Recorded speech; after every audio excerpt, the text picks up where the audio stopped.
everyone, once again welcome back to our channel Study Studio and today's topic is models of organizational behavior। हमने last video में इसका autocratic model पढ़ा था and now हम second model पढ़ेंगे, वो है कस्टोडियल मॉडल।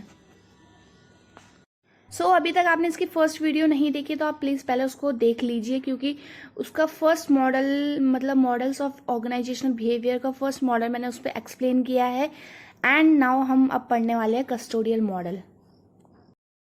सो हमने लास्ट वीडियो में ऑटोक्रेटिक मॉडल के बारे में पढ़ा था। ऑटोक्रेटिक मॉडल क्या होते हैं? ऑटोक्रेसी, जहाँ पे लीडर ही कमांड देता है, कमांड देता है और बाकी जो एम्प्लॉयज़ होते हैं, जो वर्कर्स होते हैं, उनको वो फॉलो करना पड़ता है। और उसमें क्या बोलते हैं, उनके कम वेजेस मिलने के चांसेस भी इसलिए होते हैं क्योंकि वो अनस्किल्ड होते हैं और काम नहीं करना चाहते। बाकी कुछ लोग ऐसे होते हैं, एक्सेप्शनल लोग ऐसे होते हैं जो करना चाहते हैं।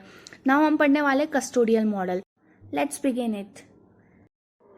अभी हमने ऑटोक्रेटिक मॉडल के बारे में पढ़ा था, अब हम कस्टोडियल मॉडल के बारे में पढ़ेंगे कि कस्टोडियल मॉडल में क्या क्या चेंजेस आए, क्या बदला और क्या नई चीज ऑटोक्रेटिक से डेवलप हुई। In the autocratic setup, employees does not talk back, yet they have many things to say but incapability to speak result in frustrations, insecurity and aggressive behavior towards their boss. अब होता क्या है, जो autocratic model था उसमें क्या करते थे, बॉस बोलता था और एम्प्लॉयज उसको बात सुनते थे और करते थे, बट एम्प्लॉयज बोल नहीं पाते थे। तो क्या होता था, इनकैपेबिलिटी टू स्पीक है। और रिजल्ट्स, जो भी रिजल्ट्स आते थे वो किस चीज में आते थे, फ्रस्ट्रेशन में आते थे, इनसिक्योरिटी में आते थे एंड एग्रेसिव मोड में आते थे।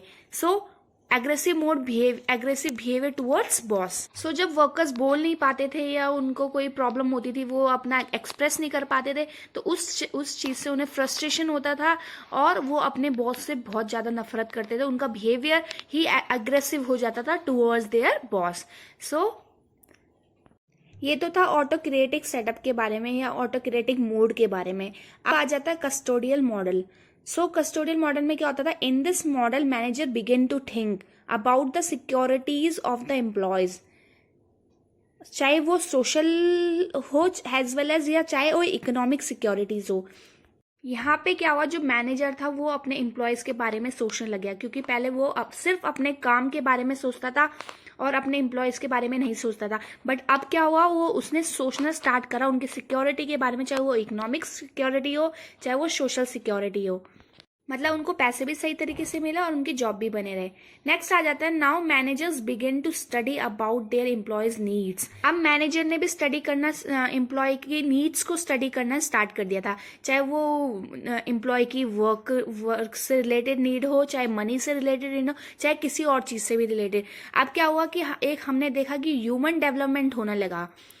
Now employees started to develop better relationship with their employees and to keep them satisfied and motivated। तो हमने पहले मॉडल पढ़ा था ऑटोक्रेटिक में, तो वहां पे क्या था, कोई भी नाम ही नहीं लिया था मोटिवेटेड और सेटिस्फाइड का, बट वहां पे यही रूल था कि मैं ऑर्डर दूंगा और आप एग्जीक्यूट करोगे। कस्टोडियन मॉडल में थोड़ा रिलेशंस डेवलप होने लगे, एक एम्प्लॉयर एम्प्लॉय के साथ अपने जो भी उनका रिलेशन था उसको डेवलप करने लगे। यही नई चेंजेस आए थे। अब नेक्स्ट आ जाता है, successful custodian approach depends on the providing economic security, which many companies are now offering as high pay scale remuneration in form of health benefits, cooperative cars, financial packaging and many other forms of incentives. जब company में मतलब employers employ को motivate करने लगा, satisfied करने लगा, वो किस चीज़ से सेटिस्फाई कर रहा था, ऑफरिंग उनको हाई पे सैलरी देके, रेम्यूनरेशन देके एंड हेल्थ बेनिफिट्स देके, और अब तो बहुत सारी चीज़ें मिलने लगेगी, cooperative cards and financial packaging and many other forms of incentives.